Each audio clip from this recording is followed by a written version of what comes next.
For the second time this season, the Arizona Cardinals could be facing a rookie quarterback, and the Cards are back in black this Sunday in Week 5, looking to remain perfect. It's Brack, Alex Clancy with your 49ers Cardinals preview on Locked On Cardinals.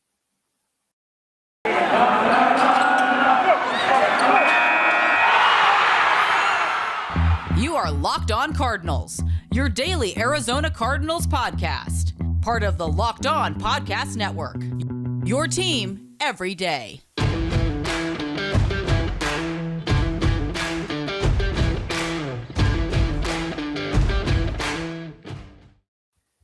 Fired up, rise up, Red Sea. It's Brack, Alex Clancy, Locked On Cardinals, part of your Locked On Podcast Network, your team every day. And thank you so much for making Locked On Cardinals your first listen each and every morning as you check into your favorite team, the Redbirds, the team that's the only undefeated team in the NFL, Alex. And it doesn't get any easier in Week 5 after a tough test in Week 4 that the Arizona Cardinals handled easily as far as the Rams, but kind of some question marks. Who's going to be in this game for the Cardinals side? Who's going to be under center in the shotgun for the 49ers? We're going to break it down. What looks best? What's the easiest path to victory for the Cardinals? And, of course, our full predictions, players of the game, and, of course, our Friday 5. Yeah, let me ask you a question. The 49ers games feel more personal than the others to me. And I don't know exactly why that is. I think because, their fan base is terrible. We know that. The Rams were always the one that you strive to be like, at least in recent history. The Seahawks have always been the one where you're like buddies and the games are always close and they're always fun. And you don't know who wins. The Arians' tenure had that long streak of winning in Seattle, just unbeknownst to any sort of rationality that would happen. Usually it was the second or last game of the season. But the 49ers is just like, you just want to kick their ass. And I don't know why. Maybe that's a progression over the course of time where it's changed. But when I think of the 49ers, like that's the one interdivision I'm just like, you're dumb. It's I as a 6-year-old would say. I mentioned it on the Thursday crossover, and it was kind of met with not resistance, but it was like maybe, and I don't want to say smug because I'm not going to call our counterparts over at Locked On 49ers smug, but like when I said this is a game where you can throw out the records and it's that rivalry. I think that that Niners fans kind of turn their nose up at the Arizona Cardinals. Like when I asked Brian Peacock if he saw any similarities between Cliff Kingsbury and Kyle Shanahan through 2 seasons going into their third, despite all the data that shows there are a lot of similarities. Like the 2019 Niners were undefeated at this point in the season. The Cardinals are undefeated at this point in the season. There's a lot to be excited about, but they kind of were like, how dare you? How dare you compare Cliff Kingsbury to Kyle Shanahan? Not my Kylie. Not our guy. Not my Kylie. Not Kyle Shanahan. How dare you? Who was had significantly more losses than Cliff Kingsbury at this point in his career. Kyle Shanahan is a losing machine. Let's not forget about that. If you need somebody to lose double-digit games, there's nobody better in the NFC West than Kyle Shanahan coach teams. He's only not done it once, and we'll see what this season has in store for him. But the 49ers is, when I look at this and I look at the Niners season, the Green Bay game is intriguing to me because I remember watching that game and it was a tight contest. And by God, they had a lead with 37 seconds left and they lost because Aaron Rodgers is a magician. But I don't know how the Niners got up in that game. They didn't do anything spectacular, especially on the offensive side of the football, and they kept it close, but it wasn't like they were excelling on the defensive side or they were excelling in moving the football. It was a pretty unspectacular effort, and then obviously Green Bay was able to kind of pull it off at the end of it. I just don't know. Maybe I'm sleeping on the Niners too much. I don't feel like we're being overconfident as we've been called. But I don't know. Maybe you can shed some light on it. I don't know. I think that George Kittle's been quiet. He hasn't been used like when oh my God, what's the guy's name? When the quarterback from last year who came in, Nick, whatever his name is, Nick the Mullins? third string. Yeah, Nick Mullins. He would just feed the beast, and he was just a machine. 10 catches, 180 yards, 2 touchdowns, just rinse and repeat, it seemed like. The offense isn't humming. Raheem Mostert being out, you don't wish injuries upon anybody, so that's obviously not a knock. Everybody's hurt on that team always. Yeah. And it's not an excuse, but it's also kind of an excuse where they're like, you know what, if this were different, if this were different. The thing is, though, looking to Sunday, we can talk as much crap as we want about Kyle Shanahan and his Yeezys, but we know that their defensive front seven is maybe the best in football. We thought Washington football team was going to be. That's obviously been kind of disproven through the first 4 weeks of the season this year. They're really good up front, and that's their strength. And their offense, whether it be the Yak Bros or whoever, is going to try and carve up this secondary that's impressed a lot. It's really going to come down to that. That's their focal point. So regardless of who's quarterback, regardless of whatever, regardless of Trent Williams, who practiced on Thursday, seemed to be ready for the game on Sunday, that front seven is their heartbeat on their 1-53 roster on Sundays. It's kind of like what we said going into the season for the Arizona Cardinals, because there's so many questions about the defensive secondary, the cornerback room, where that front seven has to be special. And the Arizona Cardinals front seven has been special in its own right, but like, have the Niners, are they at that level? Can they play at that level, for 60 minutes on Sunday, enough to keep the Niners in this game with this high-powered offense that's leading the NFL in basically most major statistical categories, yards for sure, and points per game. So, it's going to be interesting. Like a shootout, I don't think the Niners want to come in to State Farm Stadium and get into a shootout, because if they do have Trey Lance or Jimmy G under center, that doesn't fit their game. I don't think they can't get string together enough drives in a row to keep up with the Arizona Cardinals in how they've played the last 4 weeks. Agreed. And I'm going to still say it until the way to not play smash mouth game is to continue to put 35 points a game against any defense that's in front of you. There were 2 bad defenses. There were 2 okay defenses, both of which the Cardinals took advantage of. Minnesota, they got lucky at the end, but they put up a 30 burger, put up 35. They're averaging 35. So yes, sure. Put up more points than anybody expect you to put up on a game-by-game basis in week 5, and you're going to win, because San Francisco can't do that.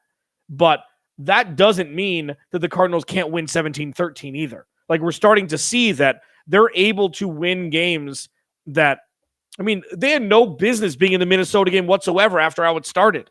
But that shows maturity, it shows growth, it shows Kyler Murray's ability, it shows Cliff Kingsbury's ability to call the right plays at the right times, whether they're, executed or not. Like, those are large growth points that we wanted to see when the season started. But this game is going to be ugly one way or another. And I just don't they're a smash mouth team on defense. Fred Warner is the up and coming best linebacker in the NFL. He's going to supplant Bobby Wagner at some point in the NFC West. Nick Bosa is great. They have their pieces on defense, which is where the Cardinals are going to have to overcome, because Cardinals defense should be able to somewhat handily take care of this offense, at least from having them, as long as you don't give up the big play to Debo or Brandon Ayuk, right? That's... Yeah. No doubt about it. And Debo seems to be, especially with George Kittle, who did not practice once again on Thursday. He's nursing a calf injury. It's like George Kittle, it seems like, has been nursing a calf injury or some injury for the last couple of seasons, especially when it comes to play the Arizona Cardinals. They are short on playmakers. And as far as, can they get playmaking out of their quarterback position if Trey Lance starts? And is that the route that they should go, especially with Jimmy G not practicing? Who should the Arizona Cardinals want to face come Sunday? Let's get into that conversation. Plus, coming up later in the show, we're going to get into our predictions, our players of the game, our Friday 5, where we're going to look at the spreads, the odds on this contest from betonline.ag. And speaking of betonline.ag, the spread is 5. The Arizona Cardinals, I think, came out of the gates at 5.5-point favorites. They're at 5. The over-under for the contest, 49.5. I think it's the first game all season that the Arizona Cardinals total isn't over 50. So it's a little bit of a low-scoring affair, probably going to be one of the higher totals in the NFL. Some other interesting prop bets that you can make. But if you want to make any bets on this contest, if you feel like the Cardinals are going to roll or you think it's going to be tight, BetOnline.ag is your number one spot for all pro and college football action this season. Some great college football games this weekend. So with the new updated site, interface, even more odds, props, contests, BetOnline continues to be the number one source for everything football. Head to the website, use your cell, sign up today, get a 50% welcome bonus. So if you put in $100, you get 50 free bucks to help build your stack. It's not even your cash. You can do whatever you want. You can be reckless out there with this $50. Do whatever you want. And it could hit. It could pay off. Don't forget to use the promo code Locked On, one word, to receive your bonus. From football, basketball, boxing, Major League Baseball, playoffs. It's going to be the NBA soon. Your favorite casino games as well. Take advantage of the amazing offers available for the 2021 season. BetOnline, the fastest, easiest way to bet on all your favorite sports. BetOnline, where the game starts. I mean, that was the best BetOnline live read you've ever done. Thank you. Thank you. It came from the heart. Yeah, it did. Just being reckless. Just be reckless. That's because I was downright just reckless with my free my 50% welcome bonus. I'll tell you what, makes me laugh. I hit first week, and then the next week it was gone. Yeah. Gone. Just like that. Arizona Cardinals taking on the San Francisco 49ers week 5. Cardinals 4-0. Last undefeated team in the NFL. It's a tradition from the Miami Dolphins. The 72 Dolphins, Alex, last undefeated team all the way through. I mean, obviously, we had the Patriots a couple of years ago, over a decade ago, actually.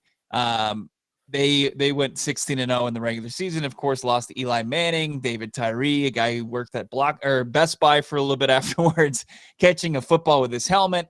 The Giants beat the Patriots. They went 18-1. The Arizona Cardinals on Sunday just have to avoid what the Dolphins do each and every season. That perfect season doesn't happen. They pop champagne. Avoid them popping champagne on Sunday. Yeah, you know what they need to do for the rest of the season to stay on this pace? Score more points than every other team that they play. Every game. Yeah. Every game. And you know what? That record might change. But if you're the 49ers, who gives you the best chance to score more points? Jimmy Garoppolo or Trey Lance, the rookie? I saw somebody mention in the comments, well, Cardinals traditionally don't play well against rookie quarterbacks. I mean, we just saw them play very well against the rookie quarterback in Trevor Lawrence. I don't think that Trey Lance, they're part of the same draft class. There was just 2 spots in the draft that separated them in 2021. But I don't even think that Trey Lance, as far as playing at this level, is anywhere near Trevor Lawrence, especially throwing the football. Yeah, I mean, I agree. But I mean, like, it's more closely compared to Jalen Hurts from last year, where Jalen Hurts put up really good numbers against the Cardinals. That was a closer game than it should have been. I just think that Jimmy G, he adds stability, and they can run the ball more. He has more control over the offense. And you can, if you're starting Trey Lance, Jimmy G ain't coming in the game. No. If you're starting Jimmy Garoppolo, Trey Lance has packages, especially, first and goal from the 6 or whatever. You bring him in and he does his thing, and, the whole thing. You have a lot more offensive capacity play calling wise if you start Jimmy G and bring Trey Lance in package wise. I'd much rather see Jimmy G, because he's a sitting duck target in more than Trey Lance would be. Yeah, but at the same token, I think that if Jimmy G gives them a legitimate chance to come out and win this and run their offense, and like you said, Trey Lance being a part of those packages adds another wrinkle to it. I think they just become a little bit tougher to game plan for than where. I mean, are you going to tell me that Trey Lance is somehow, at this point in his career, we saw him against Seattle, and Seattle's not the best defensive football team in the league by any stretch, right? And he struggled against them. He came alive kind of at the end, made some big plays, but it really didn't matter as far as that game was concerned. I don't think he can find a rhythm. I don't think he has the ability to find a rhythm at this point. I don't think he really even had to find a rhythm when he was playing at North Dakota State. So, Ryan Tannehill week 1 had an absolute nightmarish game. The Cardinals made him uncomfortable. It was their best performance. Obviously, the 6 sacks, 5 sacks going to Chandler Jones. And then you had Kirk Cousins, who's getting the ball out quickly. There's no way Trey Lance is going to be able to get the ball out at the, with the quickness that Kirk Cousins did. He was unreal. And Kirk Cousins has been in that system for a long time. Trevor Lawrence looked rough. He threw 2 bad interceptions, especially the pick 6 to Byron Murphy. And then you had Matthew Stafford, and the Arizona Cardinals got him off his spot just a little bit, and he was missing throws all over the field. So I find it hard to believe that, at least in the passing game, that Trey Lance is going to find any kind of rhythm enough to consistently march this Niners team down the field and have consistent drives and score enough in order to keep up with this Cardinals offense. But that's not their game. Yeah, okay, fine. So their game is playing defense and running the ball and controlling the clock. That's what their game is. Sure, they have some vertical elements. Deebo Samuel's had 2 really long touchdown pass catches this year on broken coverages or whatever. I don't really bother myself watching a lot of 49ers football. But, like, you're right. I mean, it's the cash. I mean, it's completely eliminating their game plan is the offense's job, the Cardinals' offense's job.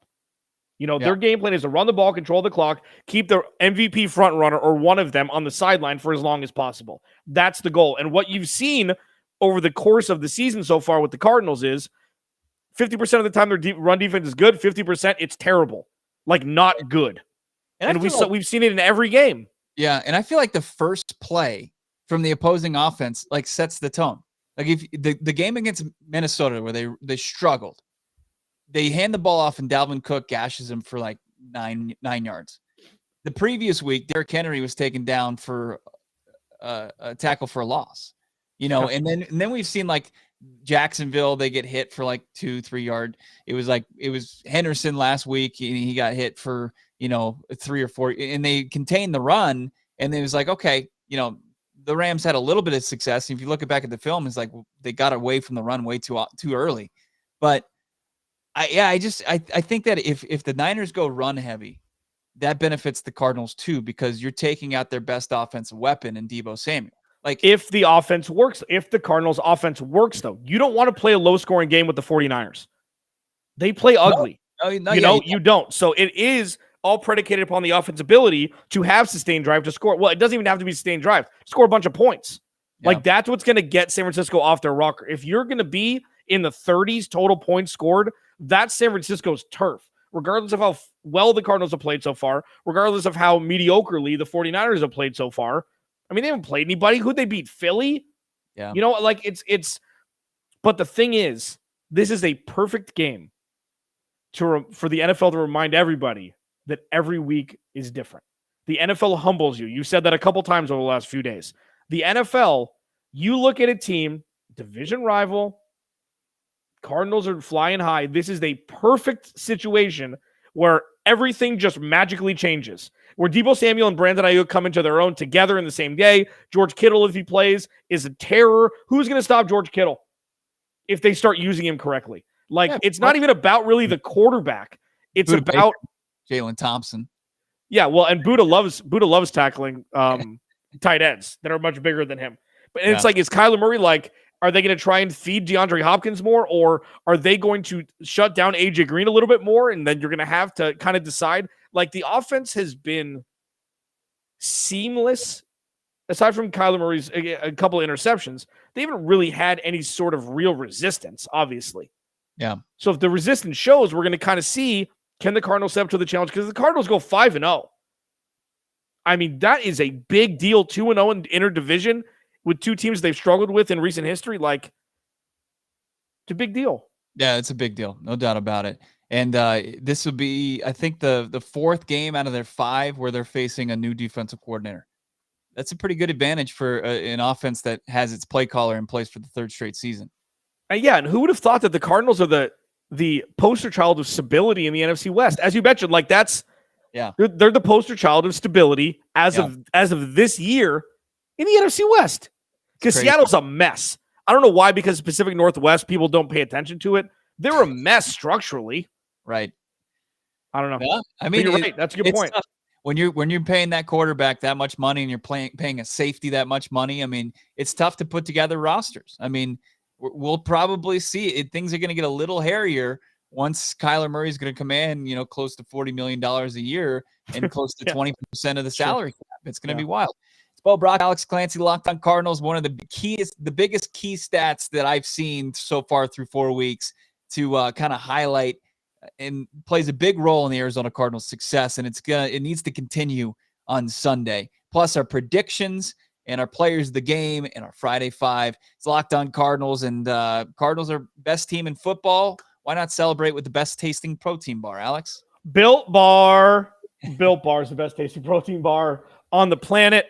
Did you know the Built Bar has so many delicious flavors? They've got 9. Coconut, cherry barcia, raspberry, mint brownie, double chocolate, salted caramel, strawberry orange, cookies and cream, and German chocolate. And they've got this special order that I'll talk about in a second. 17 to 18 grams of protein for all of them. The calories range from 130 to 180, less than 5 grams of sugar, and less than 5 grams of net carbs. And they're all chocolate covered, and they all taste good. So order today and get the grasshopper cookie or raspberry or whatever you like.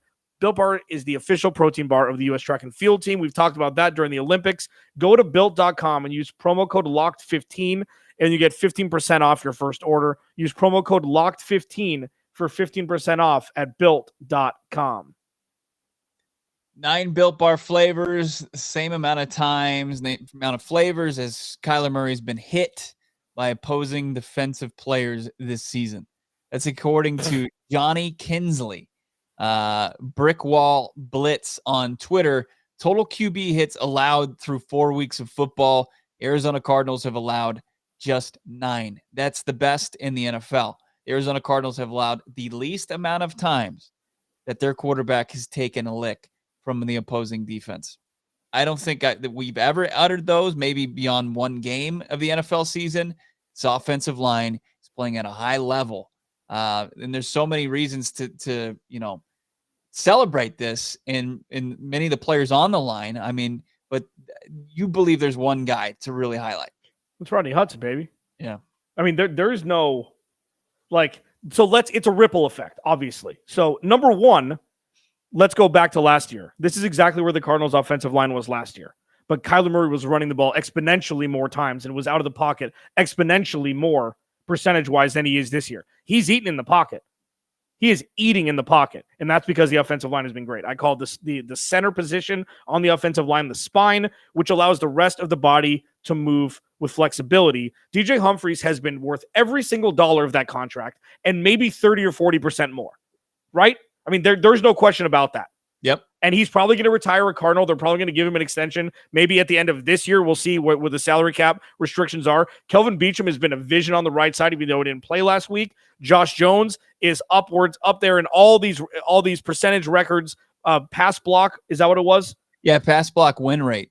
I mean, but he was also played one game. Okay, so obviously the sample size is a little bit low, but they did move Max Williams over there. They moved Daniels over there right after he got his ass chewed out two plays in a row. And then it's just working with Justin Pugh on the inside because he doesn't have to do as much because Mason Cole isn't getting false starts from the center position. Yeah, look, that's a big thing there. I mean, as far as Rodney Hudson being there and being well, do you think that's what it is? Or do you think it's something else? There's a ton. I mean, as far as the continuity from the offensive line, going into from 2019 to 2020 and seeing some familiar faces stay and continue to be in there. Sure, like the performance wasn't there at that time. And they started to work together, kind of develop that rapport with their quarterback. And it's tough to block for guys that run as much as Kyler Murray, like to know where they are and know where to pick up defenders and open up rush lanes. So I think that the continuity is huge. And then adding a guy like Rodney Hudson, who's just a beast. And I think I saw that he hasn't even given up a quarterback pressure this year, which is absurd from the center position. I mean, what he's doing and Josh Jones is doing and Justin Pugh, who took a pay cut this year to stay in the desert. And then, as you mentioned, DJ Humphries and them kind of figuring it out as far as the other tackle position. I mean, it's this offensive line. I don't think anybody's who's followed this team and ever since they moved to the desert, seen it offensive line play at this level. And it's It's not going to be pretty like Pro Football Focus ratings, but who cares? The one stat that matters is the one we mentioned 9 times. That's it. Yeah. And they didn't have to spend the money that Cleveland did. They didn't have to spend the money that Kansas City did, especially. Kansas City's a little different because they had everything else in place. And, they added every single player on the offensive line of any big sort of name. Joe Thuney. They traded for Orlando Brown, right? Like they've done right? They traded for Orlando Brown. Yep. Yeah. So, they've done their due diligence in that respect. The Cardinals, sure, they extended Rodney Hudson, but he wasn't getting paid that much from the center position because he's old. So they didn't have to pay him. Kevin Beachum was 1 year, $2 million, 2 years back-to-back. Josh Jones is a rookie, and Justin Pugh took a pay cut. Yeah. So this has the makings. And I've thought about this, and I know we're going to get to the game in a second. But yes, you're right. The offensive line has been stellar. Nine hits. I would extend everybody on this roster right now. James Conner showed, through 4 weeks, it's enough of a sample size to say, you know what? When this guy's healthy and he's not the bell cow, which is the worst terminology, that and gunslinger. I don't know if we talked about this. 2 worst football terminologies on the planet. When he's not the focal point of the run game, he's stellar. AJ Green, have him retire a Cardinal. 2 year, $10 million, $6 million guaranteed. Sign him up now.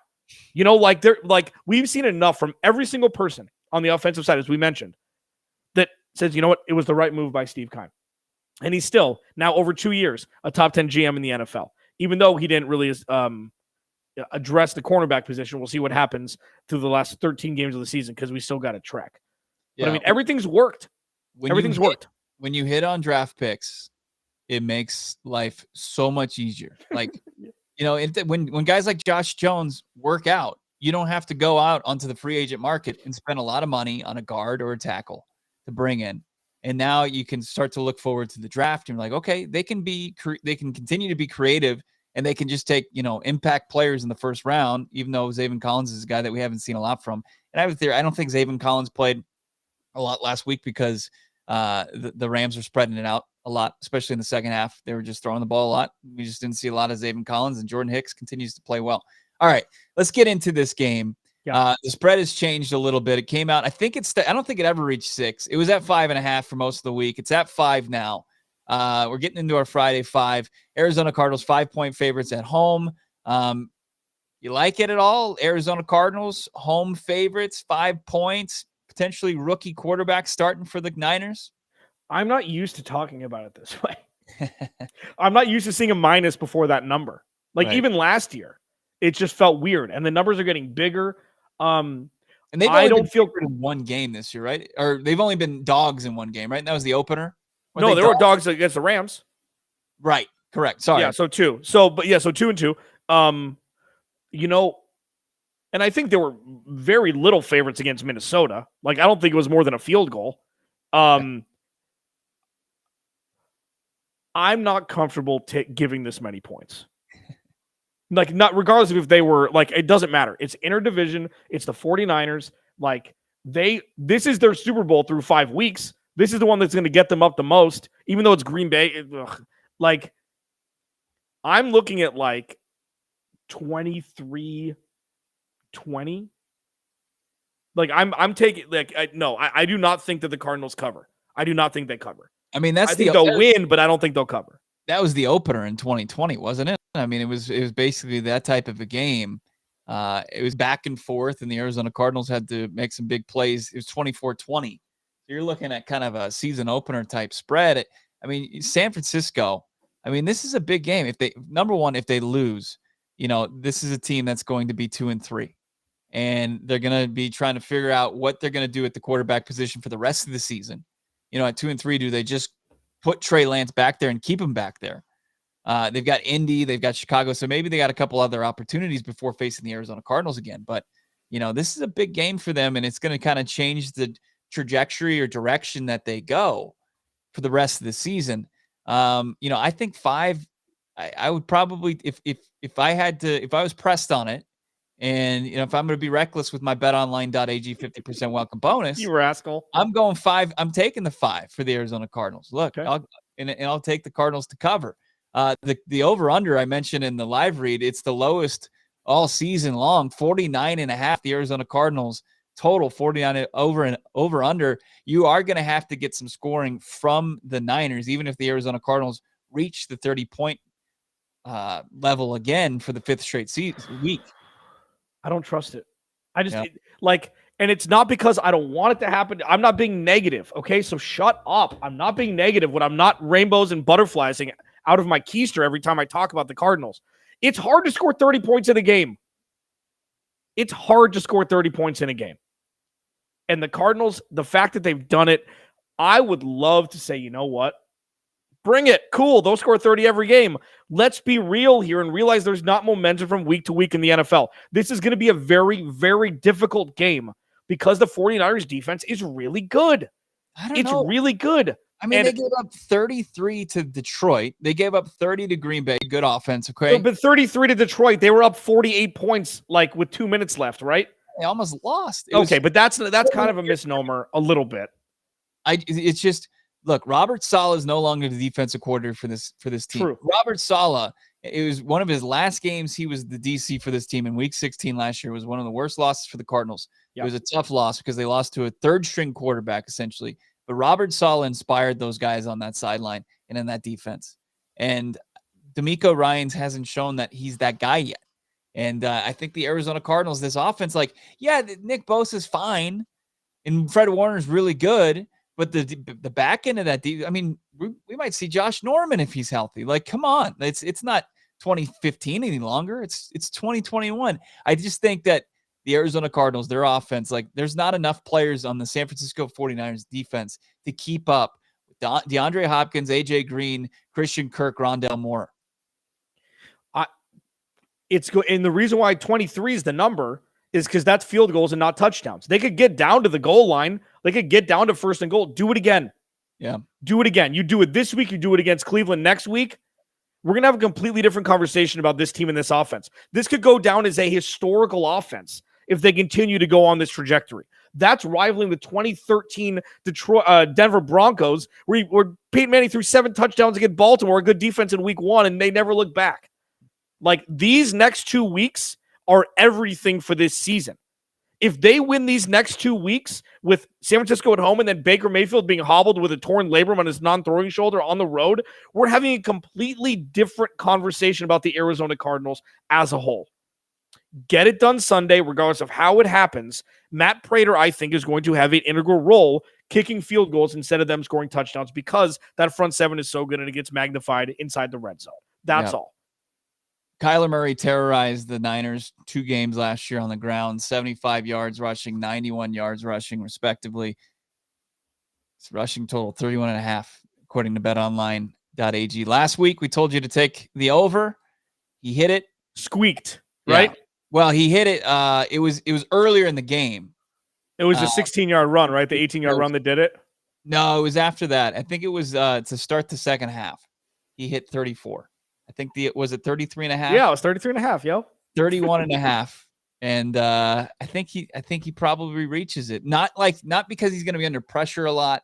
I just think that he's had a lot of success getting, running the football against the 49ers, and they might even try to get him to utilize his legs come Sunday. See, that's interesting. Why aren't more teams making him run more? It's like having a point guard be your leading scorer. Remember it with Steve Nash when he put up a 40-burger during that playoff series? Was it in San Antonio? I can't remember. And the Suns lost the series because that was the goal. Make him do everything. Yeah. And the offense stops. It's a little different with football because it's a little bit more stagnant play to play. I'm going to take the under. I think that Kyler Murray's in his own with this offensive line where he doesn't have to throw the ball or doesn't have to run the ball. We had Steven Bach on 2 days ago, and Kyler doesn't want to run the ball. Right. Yeah, and he doesn't want to. He's talked about it this week. Yeah. Saying he doesn't want to. So if he can do it without it, Aaron Rodgers, all he does is tightrope that line of scrimmage. He runs to it, tight ropes, and finds somebody. Patrick Mahomes, the same thing. I'm going to take the under.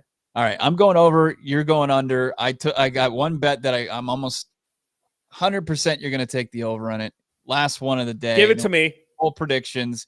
AJ Green receptions 3.5 over on. Put a 0 on the left side of that period, man. Yeah, I'm taking the over. AJ Green is going to be is going to be Kyler Murray. He is going to be what we wanted Larry Fitzgerald to be for Kyler Murray, but just younger, more verticality at this point, just a completely different football player. But AJ Green is going to be the belle of the ball more times than not as that wide receiver 2 going forward. He is. He had he's had 5 catches in his last 2 each game respectively. So he's had 10 over in the last 2 games. He's had 6 targets each game. Yeah, I think 3.5 he reaches that easily. Yeah, and 6 targets is a sexy wide receiver 2 number when you have 2 other options. Like that's wide receiver 1A target share. Yeah. All right. So you don't like the over. Correct. You don't like -5. What's your prediction for this 23, game? 23-20 Cardinals. And Matt Prater, it may be a game winner. It may be like, I think that they're going to get close and it's going to be bend, don't break for San Francisco. And they're going to be kicking more field goals than they've grown accustomed to through the first couple of weeks. I hope I'm wrong. Again, I don't want that, but yeah, that's what I think is going to happen. 23-20 Cardinals. That's your offensive player of the game then. Yeah. Prater, yes. And then let's go defensive player of the game. Can I steal yours? I'm going to steal it. I'm going to steal it. It's going to be Chandler Jones. Chandler Jones is going to make an appearance again. We haven't seen him in a couple weeks, even though he's been on the field.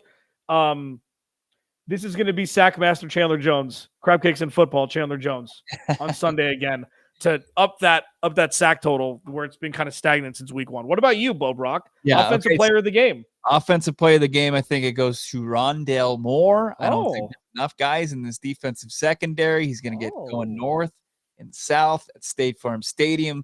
Last time we saw Rondale Moore at State Farm Stadium, he was running wild against the Minnesota Vikings. I like more of that this week. More of that. Yeah, see what I did there? And then you've got the defensive side of the ball. You know what? I don't disagree with you. I think that especially if it's Trey Lance, make his life just a living hell back there. But man, it's got to be somebody in this defensive secondary that's going to continue to create some turnovers.